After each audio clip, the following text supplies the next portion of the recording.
శ్రీ శ్వేతవరాహకల్ప అధినాయకుడైనటువంటి వరాహస్వామి పాదాల విందాల చెంత అఖిలాండకోటి బ్రహ్మాండ నాయకుడు కలియుగ ప్రత్యక్ష దైవము అయినటువంటి శ్రీనివాసుని పాద పద్మాల వద్ద తిరుప్పావైజీయర్ అని పేరుగాంచినటువంటి భగవద్ రామానుజుల పరంపరా ప్రాప్తమైనటువంటి శ్రీ శ్రీ శ్రీ పరమహంస పరివ్రాజకాచార్యవర్యులు ఉభయ వేదాంత ప్రవర్తకాచార్యులు అయినటువంటి తిరుమల శ్రీపదజయంగారుల పవిత్ర మఠ ప్రాంగణంలో భాగవత ఆచార్యుల అనుగ్రహంతో తిరుమల తిరుపతి దేవస్థానములు శ్రీ వెంకటేశ్వర భక్తి ఛానల్ వారి సౌజన్యంతో ధనుర్మాస ఉత్సవ కార్యక్రమంలో నేటికి మనం 17వ పాశురంలోకి ప్రవేశించాం. ప్రతిరోజు మాదిరిగానే భగవద్ రామానుజుల వైభవాన్ని తెలుసుకుని కార్యక్రమంలోకి ప్రవేశిద్దాం. దేవ పరాంకుశమునిస్తు భవిష్యతస్తే మూర్తిం శుభాం నివృతవాన్నను నాథనాంనే ఏవం హి పూర్వగురుభిః ప్రకటీకృతత్వాత్ త్వద్వైభవం స్థగయితుం నను దుశ్శకంతే. శ్రీ వాధూల వీరరాఘవాచార్య స్వామి వారు అనుగ్రహించినటువంటి రామానుజ అతిమానుషస్తవంలోని శ్లోకమిది. భగవద్ రామానుజులు అవతరించడానికి పూర్వమే వారికి పరమాచార్యులైనటువంటి యామునాచార్యులకు కూడా పరమాచార్యులైనటువంటి నాథమునులకు నమ్మాళ్వార్లు ప్రత్యక్షమై నాలాయన దివ్య ప్రబంధాన్ని ఇచ్చేటువంటి సందర్భంలో అనుగ్రహించేటువంటి సందర్భంలో భవిష్యదాచార్య విగ్రహాన్ని కూడా వారు భవిష్యత్తులో పులిహ అనే పాశురం చెప్పడం వల్ల భవిష్యత్తులో మహనీయులైనటువంటి వారు అవతరిస్తారు అని చెప్పడానికి సూచకంగా ఒక బింబాన్ని కూడా ఇవ్వడం జరిగింది అనేటువంటిది ఒక చరిత్ర.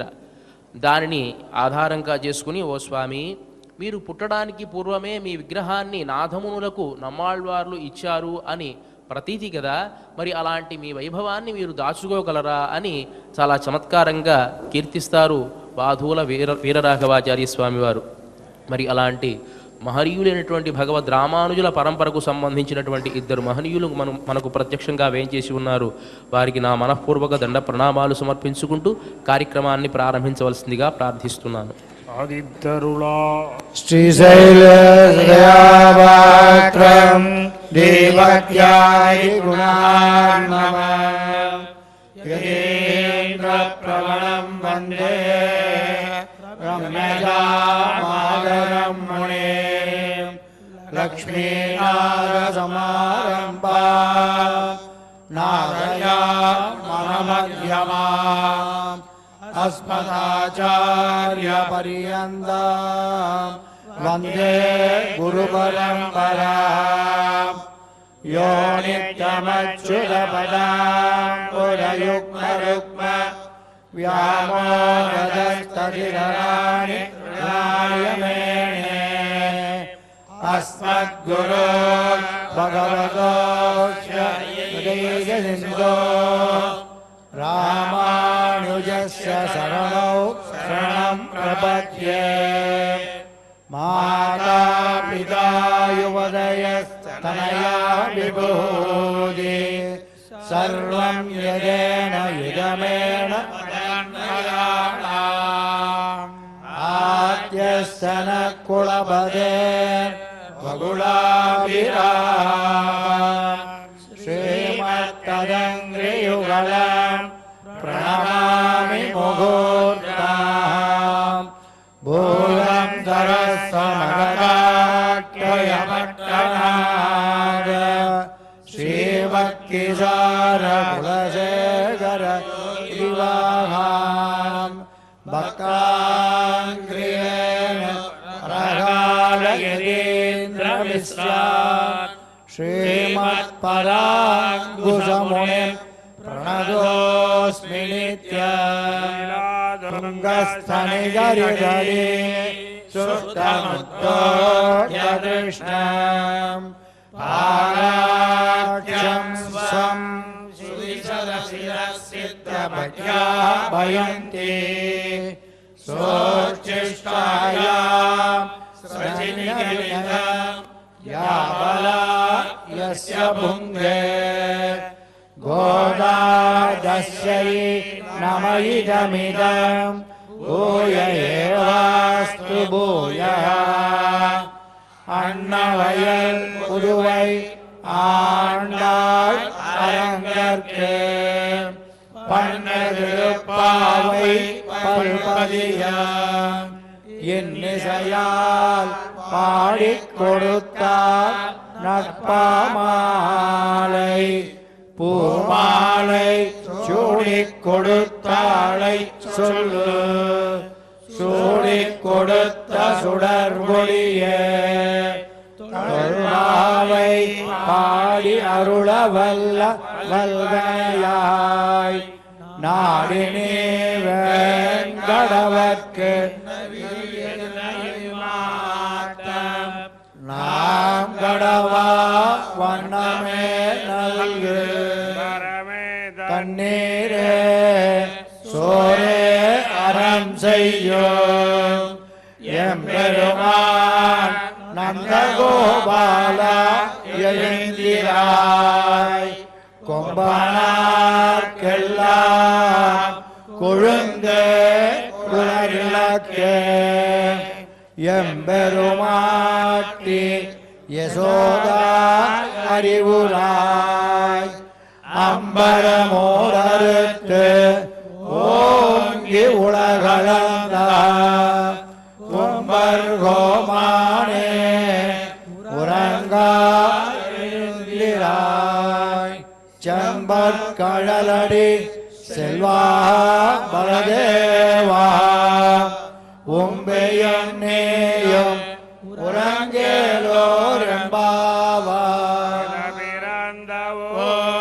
கோவிந்தன் வாழுமோர் சோதி மணிமாடன் தோன்றுமோ நீதியாய் நல்ல பக்தர் வாழுமோர் நான்மறைகள் போதுமோர் வில்லிபுத்தோர் வேதக்கோரோர் பாதகங்கள் தீர்க்கும் பரமனடிகாட்டும் வேதமனைத்திற்கும் வித்தாகும்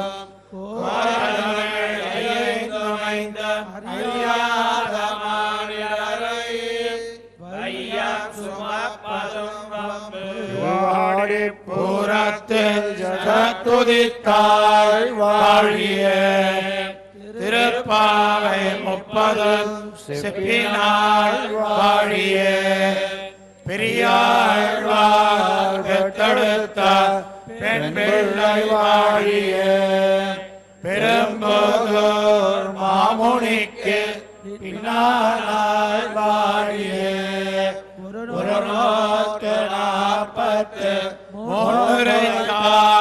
வாழிய உயரங்கே என்னை உகந்தளித்தாள் வாழிய மறுவாழும் திருவள்ளி வளநாடு வாழிய பண்புதகோதை மலர்பதங்கள் வாழிய. శ్రీమతే రామానుజాయ నమః. శ్రీమద్వరవరమునయే నమః. ముందుగా పాశురాన్ని అనుసంధానం చేసుకుని పాశుర అర్థాన్ని ఆస్వాదిద్దాం. అంబరమే తన్నీరే சோரே அறம் செய்யும் எம்பெருமான் நந்தகோபாலா எழுந்திராய் கொம்பனார்க்கெல்லாம் கொழுந்தே குலவிளக்கே எம்பெருமாட்டி யசோதாயறிவுராய் அம்பரு மூடறுத்து ஓங்கி உலகளந்த அம்பர்ஹோமானே உறங்காதெழுந்திராய் செம்பொற்கழலடி செல்வா பலதேவா உம்பியும் நீயும் உறங்கேலோரெம்பாவாய் ஆண்டாள் திருவடிகளே శరణం. ప్రియ భగవద్బంధువులారా, గోదాదేవి 30 పాశురాలలో మానవ సమాజమంతా కూడా ఏ విధంగా చరించాలి అనేటువంటి విషయాన్ని మనకు అందజేసింది. ఎన్నో వేదశాస్త్రాలు కూడా అధ్యయనం చేస్తే తెలియనటువంటి అనేకమైనటువంటి శాస్త్ర విషయాలు కూడా నిగూఢంగా అందరికీ అర్థమయ్యే విధంగా మనకు అనుగ్రహించింది గోదాదేవి తిరుప్పావై ప్రబంధంలో. నిన్నటి రోజున మనం చెప్పుకున్న దేవాలయానికి వెళ్ళేటప్పుడు ఎవరెవరిని ముందుగా మనం ఆశ్రయించి దేవాలయంలోకి ప్రవేశించాలి అనేటువంటిది నిన్నటి రోజున నాయహనాయ్ అనేటువంటి పాశురంలో ద్వారపాలకులను సంబోధించి వారి అనుమతిని పొంది లోపలికి వెళ్ళారు. లోపలికి వెళ్ళగానే నందగోపుడు యశోదాదేవి అక్కడ శయనించి ఉన్నారు. వారికి సుప్రభాతం. తిరుప్పావై ప్రబంధంలో ఉండేటువంటి వైభవం ఏమిటి అంటే సహజంగా ఎవ్వరు పాడినా కూడా భగవంతుడికే సుప్రభాతం చేస్తారు. కౌసల్యా సుప్రజారామ పూర్వా సంధ్యా ప్రవర్తతే అని మొట్టమొదటి సుప్రభాతం చేసినటువంటి వాడు, సుప్రభాతం చెయ్యాలి అని తెలియజేసినటువంటి వాడు విశ్వామిత్ర మహర్షి రామాయణంలో. తద్వారా దాన్ని అనుసరించే ఎవరు సుప్రభాతం చేసినా, ఏ సుప్రభాతానికైనా సరే మొట్టమొదటి ఈ కౌసల్యా సుప్రజారామ అనేటువంటి శ్లోకాన్ని పెట్టుకున్న తర్వాతే మిగతా శ్లోకాలని వారి వారి ఆయా వెంకటేశ్వర స్వామి కానీ, కృష్ణుడు కానీ, రాముడు కానీ వీరందరి సుప్రభాతం కూడా తర్వాత ఉంటుందన్నమాట. మొట్టమొదట ఈ శ్లోకాన్ని మాత్రం తప్పకుండా ముందు ఉంచడం జరుగుతుంది. ఎందువల్ల అంటే సుప్రభాతాన్ని పాడడం అనేటువంటిది ప్రారంభించిందే విశ్వామిత్రుడు కాబట్టి కృతజ్ఞతాపూర్వకంగా ఆ శ్లోకాన్ని ఉంచుకోవడం జరుగుతుంది.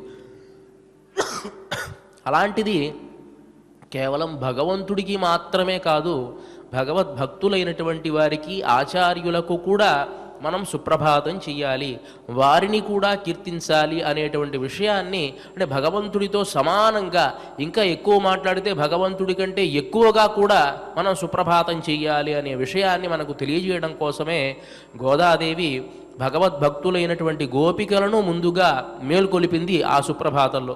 తరువాత ఇక్కడ ఆచార్య స్థానంలో ఉన్నటువంటి నందగోపాలుని ఇవాల్టి పాశురంలో మేల్కొలుపుతోంది. ఈ పాశురంలో ఎన్నో చమత్కారమైన విషయాలు గోదాదేవి మనకు తెలియజేస్తుంది. అంబరమే తన్నీరే షోరే అరంశయ్యం ఎంబెరుమాన్ నందగోపాల எழுந்திராய் கொம்பனார்க்கெல்லாம் கொழுந்தே குலவிளக்கே ఎంబెరుమాట్టి యశోదాయ్ అరివురాయ్. సహజంగా ఎవరినైనా మేలుకొలపాలి అంటే, మహారాజుల్ని మేలుకొలపాలి అంటే ఏం చేస్తారు అంటే వందిమాగధులు అని అంటారు. ఈ వందిమాగధులు ఏం చేసేవారు అంటే వెళ్ళి సుప్రభాత సమయంలో మహారాజు గారి దగ్గర ఉండి మహారాజు గారు చేసినటువంటి ఎన్నో గొప్ప గొప్ప కార్యక్రమాలన్నీ కూడాను చెబుతూ, రాజా నువ్వు ఇలాంటి వాడివి, ఈ వంశంలో జన్మించినటువంటి వాడివి, ఈ మహత్కార్యాలంతా మీ పూర్వీకులు చేశారు, మీరు కూడా అలాంటి మహత్కార్యాలు చేస్తూ ఉన్నారు, కాబట్టి ఇవాళ తిథి వారం నక్షత్రం ఇది మీరు మేల్కోవలసింది అని చెప్పి సహజంగా మేల్కొలపడం అనేటువంటిది ఒక పరంపర. ఏ రాజులకైనా సరే వందిమాగధులు అనేటువంటి వాళ్ళు ఉంటారన్నమాట. అలాంటిది ఈ నందుడు కూడా గొప్ప రాజే కదా, కాబట్టి ఈ గోపికలు వెళ్ళి ఆ నందుని యొక్క వైభవాన్ని తెలియజేస్తూ ఉన్నారు ఈ పాశురంలో. అంబరమే తన్నీరే షోరే అరంశయ్యం ఎంబెరుమాన్ నందగోపాల.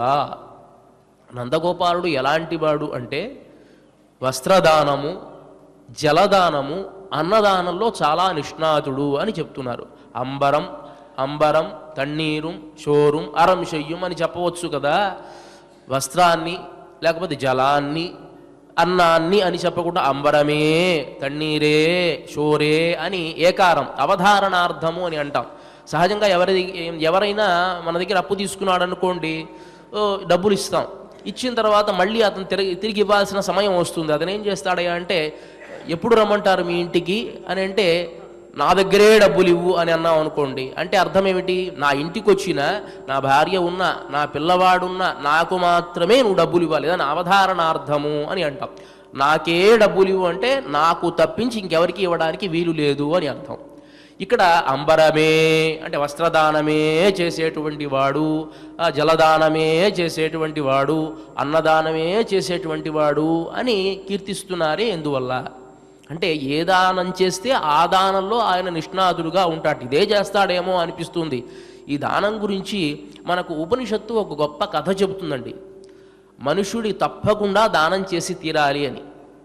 ప్రజాపతి ఒకానొక సందర్భంలో ఒక సభ ఏర్పాటు చేసినప్పుడు దేవతలు, మనుష్యులు, దానవులు వీరు ముగ్గురు కూడాను వారి అభ్యున్నతికి ఆయన దగ్గర ఏదైనా ఉపదేశాన్ని పొందాలి అని అనుకున్నారు. బృహదారణ్యక ఉపనిషత్తులో వచ్చేటువంటి కథ.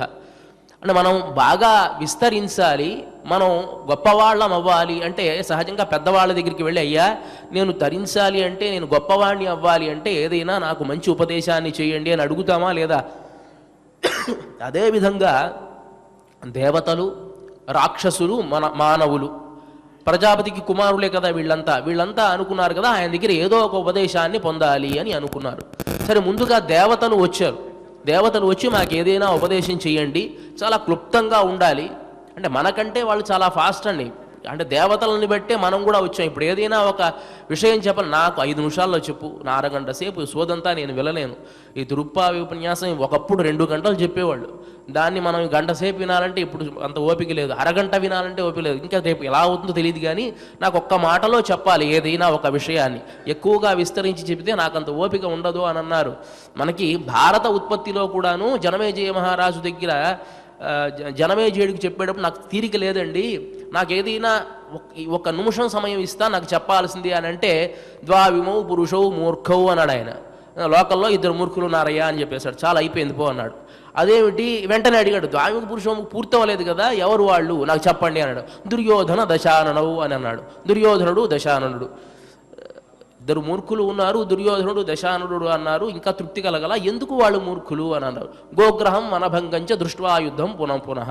గోగ్రహణాన్ని చూసినా కూడా దుర్యోధనుడు యుద్ధాన్ని చేయాలనుకున్నాడు, వనభంగాన్ని చేసిన తర్వాత హనుమంతుడు అయినా కూడా యుద్ధం చేయాలనుకున్నా వాడు మూర్ఖుడు అన్నాడు. అలా కాదండి, కొంచెం వివరంగా చెప్పండి. అలా అంటే పెద్దల యొక్క ఒక చిన్న వాక్యంలో దాన్ని విమర్శగలరు, వివరంగా కూడా చెప్పగలరు. కాబట్టి దేవతలు మాకు క్లుప్తంగా ఒక సందేశాన్ని మీరు ఇవ్వాలి అని అడిగితే బ్రహ్మను అడగదా, దా అన్నాడు. దా అనే ఒక శబ్దాన్ని ఉచ్చరించాడు. అర్థమైందా మీకు అని అన్నాడు. మాకు చాలా బాగా అర్థమైందండి. మనకైతే ఏం అర్థం కాదు. ఏమిటి అంటే దామ్యత మనోవికారాణి నభోగాని కామ్యతే అని దానికి అర్థమట. దా అనేటువంటి ఆ శబ్దానికి గచ్చ, మీకు అర్థమైంది కదా, ఏమర్థమైందో చెప్పండి. ఏమర్థమైంది అంటే దేవతలకు ఇంద్రియ నిగ్రహం అనేటువంటిది ఉండదు. ఎందుకంటే భోగం అనుభవించడానికి వచ్చినటువంటి శరీరం కాబట్టి సమస్తమైనటువంటి భోగాలు అనుభవించాలి అనేటువంటి ఇచ్ఛ ఉంటుంది. అలా వెళ్ళకూడదు. ఇంద్రియ నిగ్రహం కలిగి ఉండ, దామ్యత, ఇంద్రియాలని నువ్వు దమనం చెయ్యాలి అని అదుపులో ఉంచుకోవాలి. మనోవికారాన్ని నభోగాన్ని కామ్యతే, మనోవికారాలని నీ అదుపులో ఉంచుకొని కామాన్ని నీ అదుపులో ఉంచుకోవాలి అని దీనికి సందేశం అండి, మాకు అర్థమైంది అని అన్నారు. సరే, అలా అయితే వెళ్ళండి అని అన్నాడు. దేవతలకు ఆ సందేశం. వెంటనే మానవులు వెళ్ళారు, మాకేదైనా సందేశం ఇవ్వండి అని. వెంటనే ఆయన అన్నాడు, మళ్ళీ వీళ్ళకు కూడా దా అని అన్నాడు. అర్థమైందా అని అన్నారు. అర్థమైంది. ఏమర్థమైంది అని అంటే, దీనేభ్యో దీయతాం న సంగ్రహణేన వరందానేన ప్రీయతాం. దానే దానం ఇవ్వండి. మనుషులకు ఎంత ఉన్నా సరే దాచుకోవాలి అని ఉంటుంది, కానీ ఇవ్వాలి అనేటువంటి బుద్ధి పుట్టనే. ఎప్పుడు కూడా మన దగ్గర లేనటువంటి దాన్ని మనం తెలుసుకుంటూ ఉండాలి. మనుషులు కూడా తెలుసుకున్నారు, దానం ఇవ్వడం వీళ్ళకి బుద్ధిపూర్వకంగా ఉండదు కాబట్టి దానం ఇవ్వండి. దీనేభ్యో దీయతాం, ఎవరైతే దరిద్రులు ఉంటారో వాళ్ళకి ఇవ్వండి. నా సంగ్రహణేన, అన్నీ తీసుకోవడమే కాదు, వరందానేన ప్రియతాం, ఒకళ్ళకి ఇవ్వడంలోనే, ఆ దానం ఇవ్వడంలోనే ఆనందాన్ని పొందండి అనేటువంటి సందేశాన్ని మనుషులకి ఇచ్చట.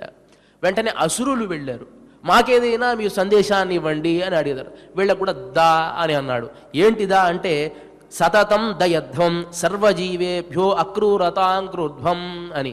మీకు దయ అనేటువంటిది ఎప్పుడూ కూడా ఉండదు కాబట్టి దయని ప్రదర్శించండి, దయ కలిగి ఉండండి అని చెప్పి వీళ్ళకి సందేశాన్ని ఇచ్చాడు అని మనకు బృహదారణ్యక ఉపనిషత్తులో వచ్చేటువంటి ఒక కథ. అందువల్లే మనకి మేఘ గర్జన సమయంలో దద్ద అని వస్తుంది. ఏమిటి అంటే, ఆయన అనుకున్నట్ట మన సందేశాన్ని అయితే ఇవ్వనైతే ఇచ్చాం, కానీ ఒక్కొక్క సందర్భంలో మర్చిపోతూ ఉంటారు కదా, అప్పుడప్పుడు గుర్తు చెయ్యాలి. కాబట్టి వాన వచ్చేటువంటి సందర్భంలో ఈ దద అనేటువంటి శబ్దాన్ని కనుక ప్రయోగిస్తే దేవతలేమో ఇంద్రియ నిగ్రహం కలిగి ఉండాలి అని తెలుసుకుంటారు, మనుషులేమో దానం ఇవ్వాలి అని తెలుసుకుంటారు, రాక్షసులేమో దయాగుణం కలిగి ఉండాలి అని తెలుసుకుంటారు అని చెప్పి ఒక రికార్డ్ సిస్టమ్ లాగా పెట్టాట ప్రజాపతి. ఇది బృహదారణ్యక ఉపనిషత్తులో వచ్చేటువంటి ఒక కథ. కాబట్టి దానం ఇవ్వాలి. ఎవరివ్వాలి? మనుష్యులకు తప్పకుండా దానగుణం ఉండి తీరాలంటే మనుషులు అంటే మిగతా అంటే ఇంద్రియ నిగ్రహం ఉండద్దా, దయ ఉండద్దా అంటే ఉండాలి. ముఖ్యంగా నువ్వు చేయాల్సింది దానం.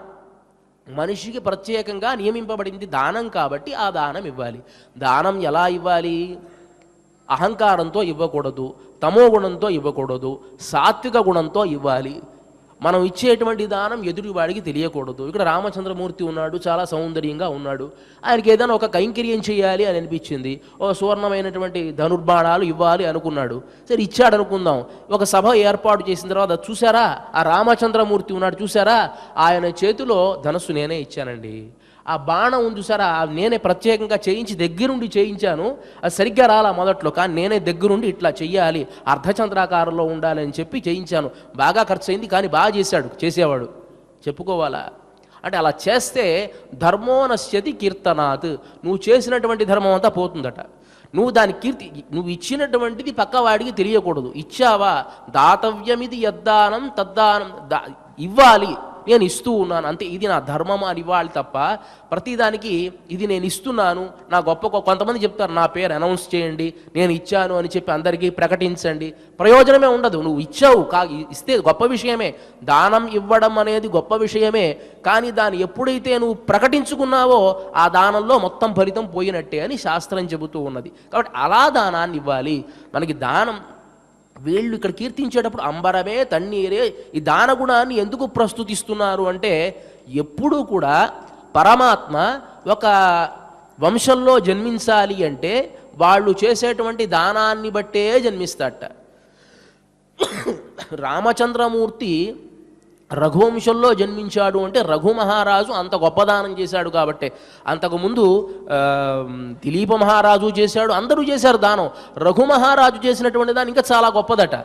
రఘు మహారాజు గొప్ప యాగాన్ని చేశాడు, విశ్వజిత్ యాగం అనేటువంటి గొప్ప యాగాన్ని చేశాడు. అది మనకు రఘువంశ మహాకావ్యంలో చెప్తారు. విశ్వజిత్ యాగం అనేటువంటి యాగాన్ని చేశాడు. ఆ యాగం చేసినప్పుడు తన దగ్గర కోశాగారంలో ఒక్క రూపాయి కూడా ఉంచుకోకుండా మొత్తం దానం చేయాలి. దానం చేసి తర్వాత మళ్ళీ కొంతకాలం తర్వాత సంగ్రహించుకోవాలి, మళ్ళీ సంపాదించుకోవాలి. కానీ ఆ దానం యాగం అయ్యేటప్పటికీ తన దగ్గర ఒక చిల్లి గవ కూడా ఉండకూడదు, అట్లా దానం చేసేసాట. ఆ గొప్ప విశ్వజిత్ యాగం చేసి మొత్తం దానం చేశాడు, ప్రశాంతంగా ఉన్నాడు. అదే సందర్భంలో వరదంతు మహర్షి శిష్యుడు కౌత్సుడు అనేటువంటి వాడు వచ్చాడు. దాని గురించి రఘువంశ కావ్యంలో చెప్తాడు కదా, స విశ్వజితమాజహ్రే యజ్ఞం సర్వస్వదక్షిణం ఆదానం హి విసర్గాయ సతాం వారిముచామివ. మహనీయులైనటువంటి వారు ధనాన్ని ఆర్జించేది దేనికి అంటే దానం చేయడానికట. మేఘం అనేటువంటిది సముద్రంలో కానీ కొలంలో కానీ అంత నీటిని తీసుకుని వెళుతుంది కదా, ఏం చేస్తుంది అంటే మళ్ళీ ఇవ్వడం కోసమే. వర్ష రూపంలో ఇవ్వడం కోసం ఎట్లా అయితే మేఘం తీసుకుని వెళుతుందో, మహనీయులైనటువంటి వారు కూడా అట్లా ధన సంగ్రహణం చేయడం మళ్ళీ దానం చేయడం చేస్తూ ఉంటారు అని కీర్తిస్తారు. అలా చేసినటువంటి ఆ విశ్వజిత్ యాగం చేసినటువంటి ఆ రఘు మహారాజుకి అనుకోకుండా వరతంతు శిష్యుడు కౌత్సుడు వచ్చాడు. దేనికి? యాచన చేయడానికి. సరే వచ్చాడు. ఇతను రాగానే ఆయనకి మర్యాద చేస్తారు కదా సహజంగా. ఇప్పుడు మనం వెళ్ళగానే రండి లోపలికి పిలిచి వీళ్ళకి ఏదైనా మర్యాదలు చేస్తూ ఉంటారు. అట్లా మర్యాద చేయాల్సి వచ్చింది. ఒక అర్ఘ్యపాత్ర తీసుకుని వెళ్ళారు. స మృన్మయే వీత హిరణ్మయత్వాత్ పాత్రే నిధాయార్ఘ్యమనర్ఘశీల శ్రుతప్రకాశం యశసా ప్రకాశ ప్రత్యుజ్జగామ ఆతిథిం ఆతిథేయ. రాగానే అతిథి మర్యాద చేయడానికి సహజంగా కాళ్ళు కడుక్కోవడానికి నీళ్ళు ఇస్తాం కదా, అది మట్టితో ఏర్పడినటువంటి పాత్ర. ఎందువల్ల? తన దగ్గర ఉండేటువంటి సర్వస్వాన్ని అతను ఇచ్చేశాడు. ఇప్పుడు ఇతని దగ్గర ఏమీలా, మట్టి పాత్రలు మట్టి కుండలు మట్టే తప్ప ఏమీలా. వెంటనే అతనికి సరే అర్ఘ్యపాత్ర ఈ మట్టి పాత్రతో అర్ఘ్యం ఇచ్చేటప్పటికి అర్థమైపోయింది, ఓహో ఇతను నాకంటే దరిద్రుడుగా ఉన్నాడు, ఇక ఇతను అడిగితే ఏమి ప్రయోజనము అని. సరే రాజా అని అన్నాడు. ఈ నుండి గురువుగారు కుశలంగా ఉన్నారా, మీ యజ్ఞయాగాది క్రతువులన్నీ కూడా సక్రమంగా జరుగుతూ ఉన్నాయా, అధ్యయనం అంతా కూడా సక్రమంగా జరుగుతుందా అని ప్రశ్న వేశాడు. అంతా కుశలంగానే ఉంది మహారాజా, సరే నేను బయలుదేరుతాను అని అన్నాడు. వచ్చావు కదయ్యా, ఏ కార్యంతో వచ్చావు అని అంటే, నేను వేరే కార్యం ద్వారా వచ్చాను, యాచన చేద్దామని వచ్చాను, కానీ నీ పరిస్థితి చూస్తే చాలా అగమ్యగోచరంగా ఉంది, నీ దగ్గరే ఏమీ లేదు కదా, నాకు నువ్వేమి ఇస్తావు కాబట్టి నేను బయలుదేరి వెళ్ళిపోతాను అన్నాడు. అవసరంలా, నీకేం కావాలో ముందు చెప్పు, నీకు ఎంత కావాలి ఏమి కావాలో ముందు చెప్పు అని అన్నాడు ఆయన. వెంటనే ఆయన అన్నాడు కదా, నేను వరదంతు శిష్యుణ్ణి, ఆయన దగ్గర 14 విద్యలు కూడా నేను అధ్యయనం చేశాను.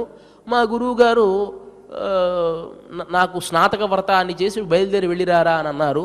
కానీ నేనన్నాను గురువుగారు ఇంతకాలం నాకు విద్యాబుద్ధులు నేర్పారు కాబట్టి మీకు గురుదక్షిణ ఇవ్వాలి అని అనుకుంటూ ఉన్నాను అని అడిగితే, ప్రార్థన చేస్తే మొదట ఆయన మన్నించాడు. అవసరం లేదు లేవయ్యా అని అన్నాడు. అయినా కూడా నేను నిర్బంధిస్తే ఆయన అన్నాడు కదా, నువ్వు నేర్చుకున్న ఒక్కొక్క విద్యకి ఒక్కొక్క కోటి బంగారు నాణ్యాలు కావాలి అన్నాడు. అంటే 14 కోట్ల బంగారు నాణ్యాలు కావాలి.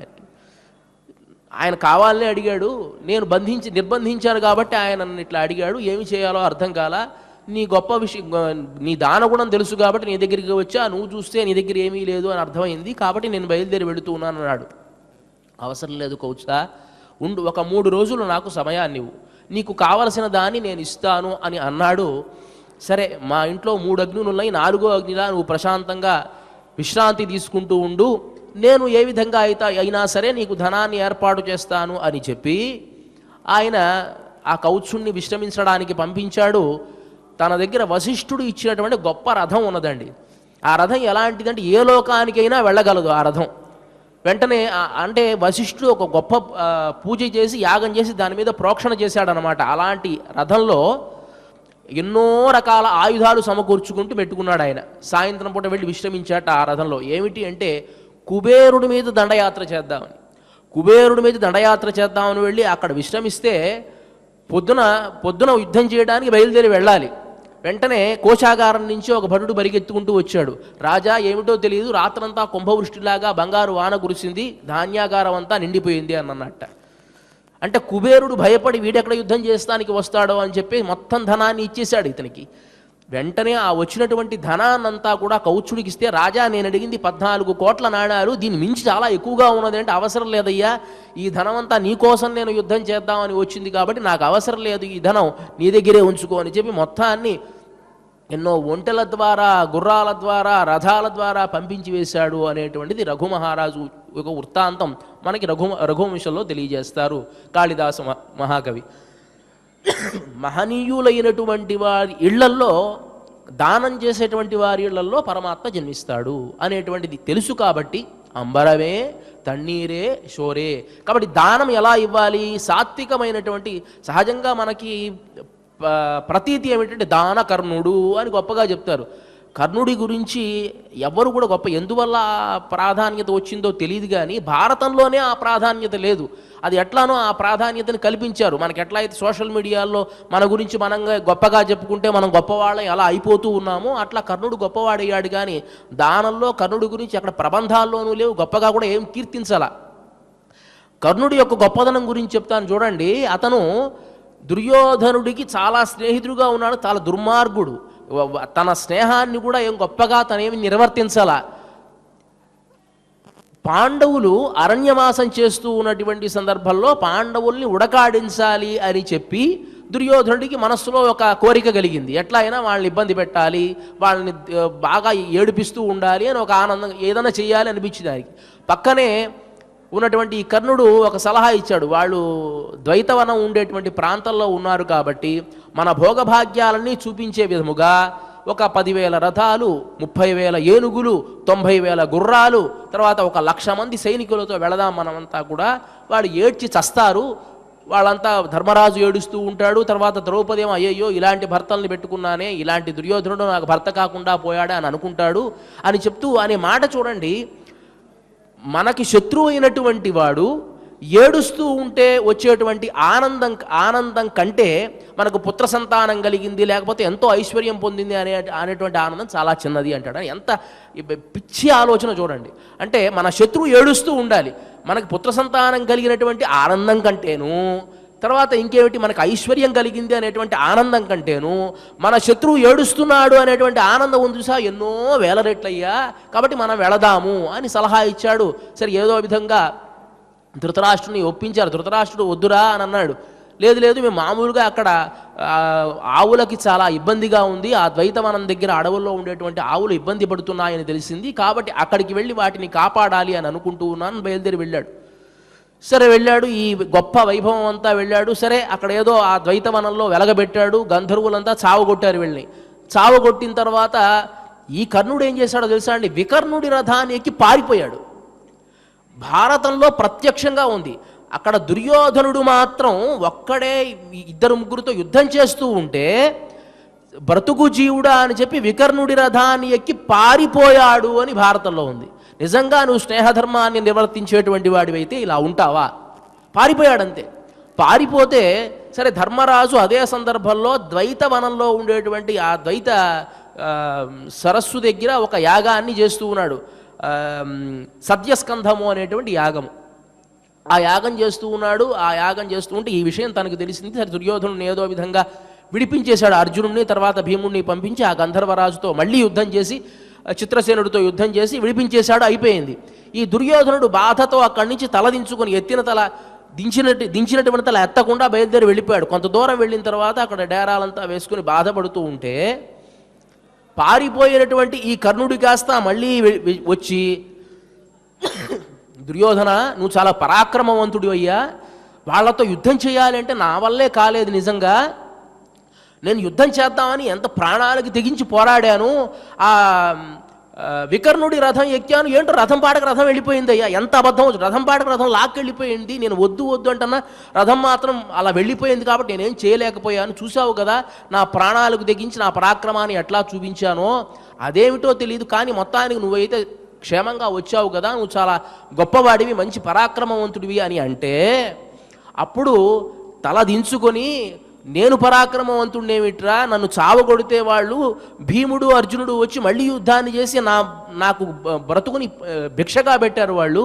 ఈ వెధవ జీవితం ఉంటే ఎంత పోతే ఎంత, నేను ప్రాయోపవేశం చేస్తాను, నాకు ఈ బ్రతుకే వద్దు అని అంటే, ఈ బీరాలకి పోయేటువంటి ఈ కర్ణుడు అప్పుడు అంటాడు, ఏమంటాడంటే, నువ్వు భయపడవద్దు, నేను ఇవాల్టి నుంచి ఒక ఆసుర వ్రతాన్ని తీసుకుంటూ ఉన్నాను. ఈ ఆసుర వ్రతంలో నేను కాళ్ళు కడగను. ఇంకోటి ఏమిటి అంటే, ఇవాల్టి నుంచి వ్రతం చేస్తున్నాను, అర్జునుడు మరణించేంత వరకు కూడా ఎవరైనా ఏదైనా అడిగితే వారికి నేను దానాన్ని చేస్తాను అని నేను ఈ ఆసుర వ్రతాన్ని చేస్తూ ఉన్నాను అని ప్రతిజ్ఞ అప్పుడు చేస్తాడు.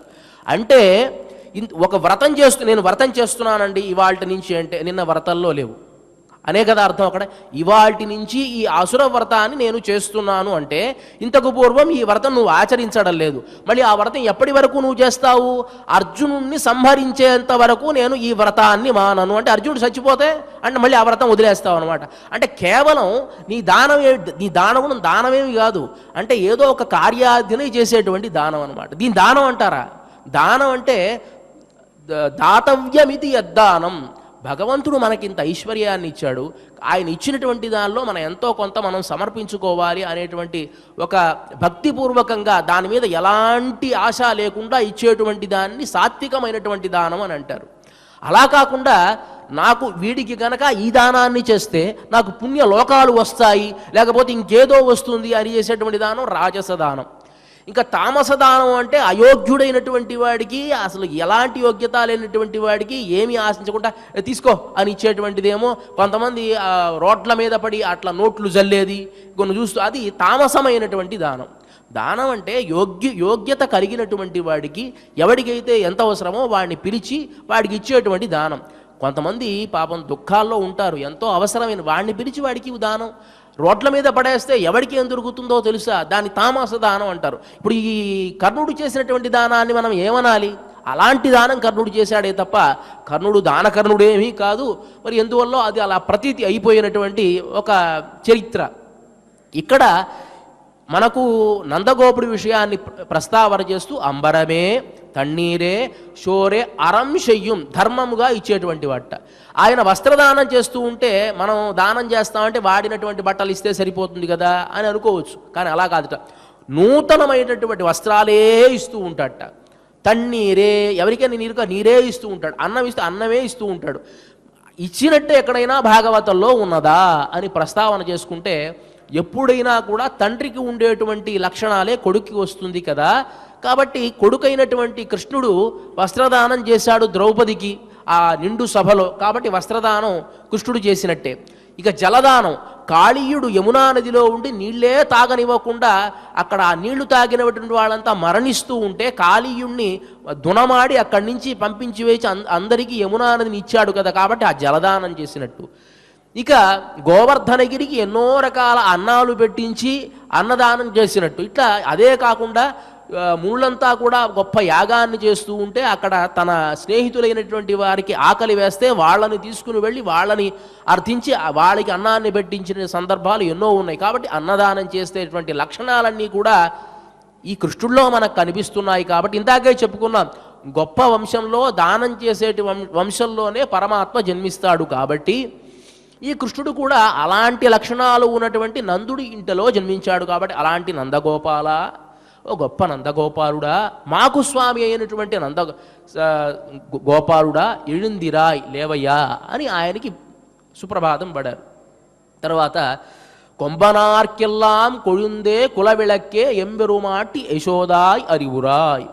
కొంబనార్కెల్లాం స్త్రీలందరికీ కూడాను కొழுందే తీగ వలె, మెరుపు తీగల వలె ఉండేటువంటి కులవిళక్కే మా గోకులానికి నువ్వు స్త్రీలందరికీ ఆదర్శప్రాయము. అదే సందర్భంలో మా గోకులానికి మా గొల్ల వంశానికి గొప్ప కీర్తిని కులవిళక్కే, ఆ కులాన్ని ప్రకాశించడానికి జన్మించిన కులవిళక్కే ఎంబెరుమాటి మాకు స్వామిని అయినటువంటి నీవు ఎഴുந்திరాయ్ మేల్గాన్సవమ్మ.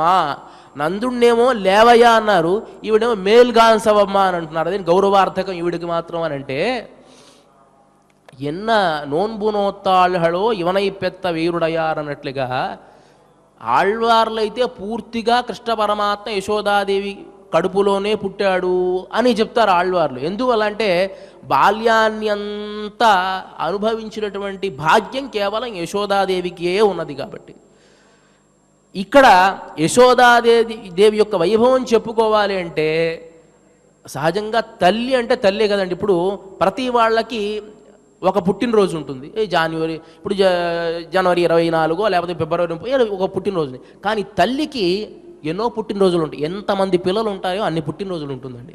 ఎందువల్ల అంటే తాను పుట్టినటువంటి పుట్టినరోజు ఒకటి, తన పిల్లవాడు పుట్టేటువంటి సందర్భంలో తాను చచ్చి బతుకుతుంది చూసారా, అది ఒక పుట్టినరోజు.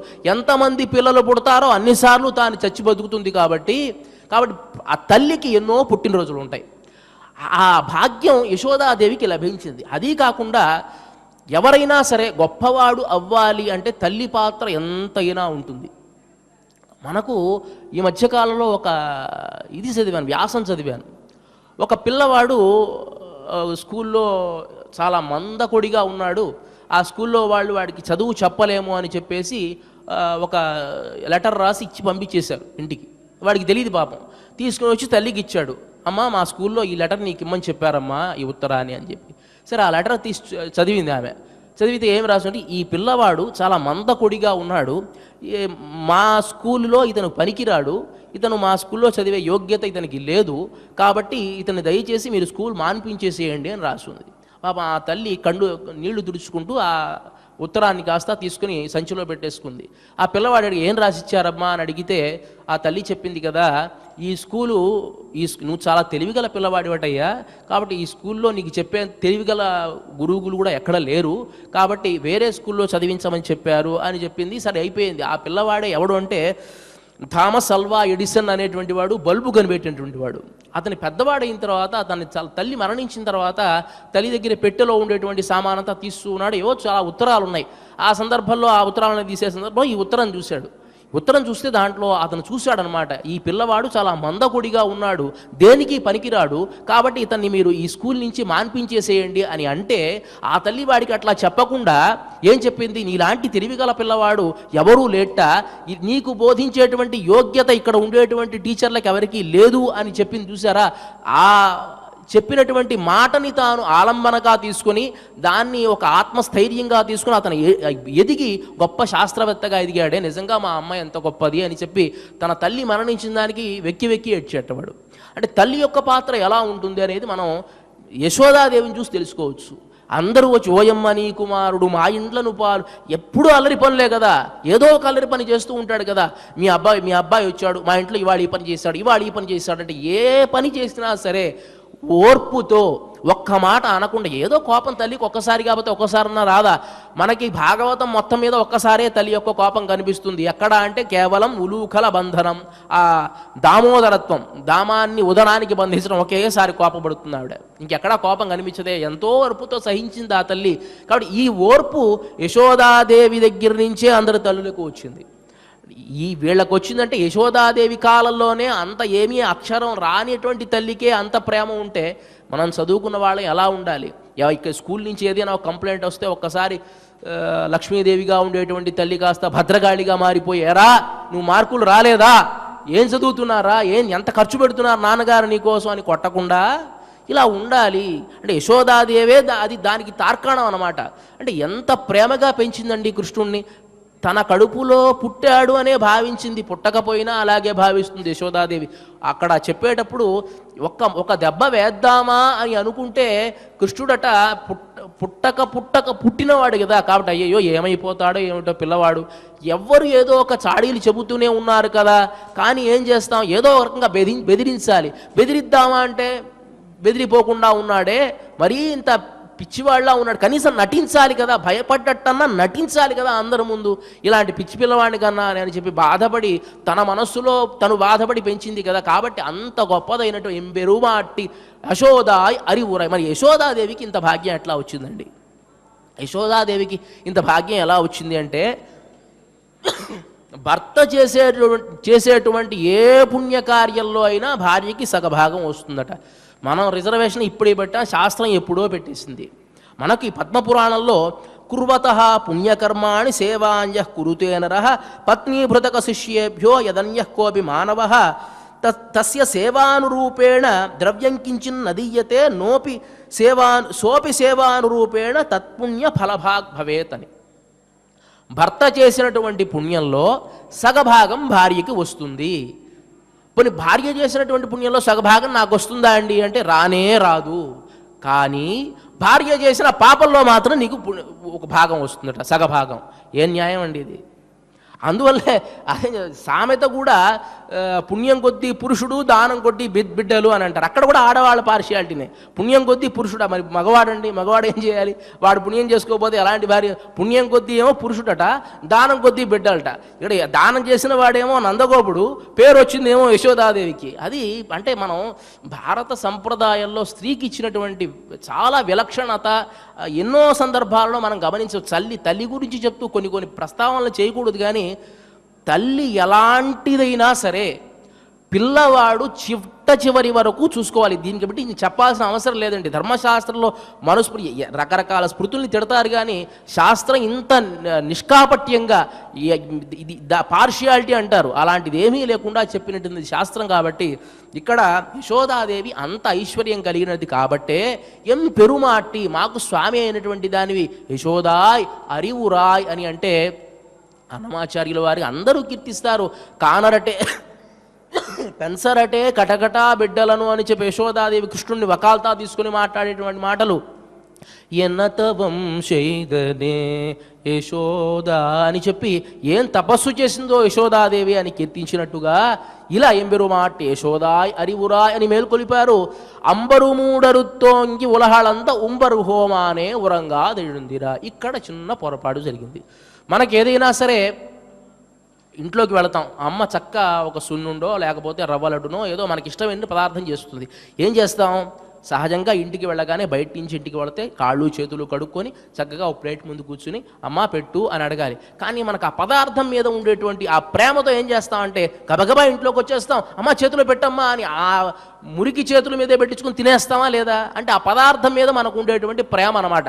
ఇక్కడ గోపికలు కూడా పాపం కృష్ణుడి మీద ప్రేమ కదా, వాస్తవానికి మనం అనుకున్నాం ఒక క్రమంగా వెళ్ళాలి మేలుకొలపడానికి అని. పాపం నందుణ్ణి యశోదాదేవిని తలుచుకున్నారో లేదో వాళ్ళ కుమారుడైనటువంటి కృష్ణుడు ఒకసారి గుర్తుకొచ్చాడు, వెంటనే కీర్తించారన్నమాట. ఈ లోకాలన్నీ కొలిచినటువంటి వామనమూర్తిగా కొలిచినటువంటి ఓ కృష్ణ పరమాత్మ మేల్కోవయ్యా లేవల. ఒక పొరపాటు చేసినట్టున్నామే, బలరాముడు కూడా ఉన్నాడు కదా, బలరాముని మేల్కొల్పాలి కదా, పొరపాటు చేశాం అని చెప్పి ఉంబరు మూడరుతో ఉంబరుహ అని శంబుర్కయలడి చల్వా బలదేవా, నాయన బలరామ, నిజంగా నువ్వు అవతరించావు కాబట్టి కృష్ణ పరమాత్మ మాకు ఇవాళ దక్కాడు. నీ కొంతమంది పాదం పెట్టినటువంటి వేళ అని అంటామే, నువ్వు పెట్టినటువంటి వేళ అక్కడ దేవకీదేవికి ఎలాంటి ఇబ్బంది లేకుండా పోయింది. మా యశోదాదేవి గర్భంలో కృష్ణ పరమాత్మ జన్మించాడు కాబట్టి శంబొర్ కయలడి చెల్వా బలదేవా ఉంబియుం నీయుం, నీ తమ్ముడు నువ్వు ఇద్దరు కూడా మేల్కాన్సండయ్యా అని చెప్పి ఇవాల్టి పాశురంలో అందరినీ కూడా మేల్కొలపడం జరిగింది. మరి కృష్ణుడు లేచాడా లేవలేదా అనేటువంటి విషయాన్ని మనం రేపటి పాశురంలో తెలుసుకుందాం. ఇవాల్టి కార్యక్రమంలో చిట్ట చివరి అంశమైనటువంటిది ఆండాళ్ అనుగ్రహంతో శ్రీమతి తెలిగిచెర్ల కందాడై సీతమ్మ గారు తెలిగిచ్చినటువంటి తిరుప్పావైలోని ఇవాల్టి పాశురం అంబరమే తన్నీరే అనేటువంటి పాశురానికి మాపాలిటి సామి నందగోపాలుడ లేవయ్యా అనేటువంటి స్వతంత్ర గేయాన్ని తిరుమల తిరుపతి దేవస్థాన ఆస్థాన విద్వాంసులు శ్రీ గరిమళ్ళ బాలకృష్ణ ప్రసాద్ గారు స్వరపరచడం జరిగింది. దీనిని తిరుమల తిరుపతి దేవస్థాన అనమాచార్య కళాశాల అనమాచార్య బృందము నల్లాన్ చక్రవర్తి శ్రీమతి శ్రీదేవి గారు ఆలాపన చేయడం జరుగుతుంది. ఈ కార్యక్రమాన్ని మన నాదనీరాజన మంటపం నుంచి ప్రత్యక్ష కార్యక్రమం ద్వారా వీక్షించవచ్చు. ఇక ఇవాటి కార్యక్రమంలో చిట్ట చివరి అంశం క్షమాప్రార్థన నుంచి మనమంతా మంగళం వరకు పారాయణ చేసి ముగిద్దాం. అథ క్షమాప్రార్థన యదక్షరపద భ్రష్టం మాత్రాహీనం చ యద్భవేత్ తత్సర్వం క్షమ్యతాం దేవ నారాయణ నమోస్తుతే. అథ భగవత్సమర్పణం కాయేన వాచా మనసేంద్రియైర్వా బుద్ధ్యాత్మనా వా ప్రకృతే స్వభావాత్ కరోమి యద్యత్ సకలం పరస్మై నారాయణాయేతి సమర్పయామి. అథ లోకక్షేమ ప్రార్థనా స్వస్తి ప్రజాభ్యః పరిపాలయంతాం న్యాయేన మార్గేణ మహీం మహిషాః గోబ్రాహ్మణేభ్యः శుభమస్తు నిత్యం లోకాः సమస్తాः సుఖినో భవంతు. అథ మంగళం మంగళం కోసలేంద్రాయ మహనీయ గుణాత్మనే చక్రవర్తితనూజాయ సార్వభౌమాయ మంగళం. అస్తు గోపాల బాలాయ నిత్యాయ పరమాత్మనే భక్తవాత్సల్య నిధయే నిత్యభోగ్యాయ మంగళం. శ్రీమత్యే విష్ణు చిత్తార్య మనోనందన హేతవే మందనందన సుందర్యై నిత్యమంగళం. శ్రియః కాంతాయ కళ్యాణ నిధయే నిధయేర్థినాం. శ్రీనివాసాయ మంగళం. స్వామి బోధానంద గోసేవ ఆశ్రమం సైథాపూర్. జ్యోతిష్యం వాస్తుశాస్త్రం మన పూర్వీకులు మనకిచ్చిన వరం. దుర్గాదేవి కాలభైరవ ఉపాసనతో వాక్సిద్ధి పొందిన శ్రీ శ్రీ బోధానందగిరి స్వామివారు మీకు ఎలాంటి సమస్యలున్నా, వాటిలో ముఖ్యంగా ధన నష్టం, ఆరోగ్య నష్టం, భార్యాభర్తల మధ్య గొడవలు, ప్రేమించుకున్న వారు దూరం అవడం, ఎన్ని సంబంధాలు వచ్చినా పెళ్లి ముడి పడకపోవడం, రోడ్డు ప్రమాదాలు, అప్పుల బాధలు, వ్యవసాయంలో నష్టాలు, పెద్దల మాట పిల్లలు వినకపోవడం, ఆరోగ్య శాంతి, గృహశాంతి, మనశ్శాంతి లేకపోవడం, ఇలాంటి సమస్యలు ఉన్నట్లయితే ఒక్కసారి స్వామీజీని కలవండి. మీ సమస్యలకు తగిన పరిష్కారాన్ని పొందండి. అంతేకాక అన్ని రకాల వ్యాధులకు గోపంచకవ్య మరియు మూలికా వైద్యం చేయబడును. నమ్మకంతో రండి, ఆయురారోగ్యాలతో వర్ధిల్లండి. మా అడ్రస్ స్వామి బోధానంద గోసేవ ఆశ్రమం సైథాపూర్, వీరభద్రస్వామి గుడి దగ్గర, యాదగిరిగుట్ట. సంప్రదించవలసిన నెంబర్ 9849213754 మరియు 9618034138.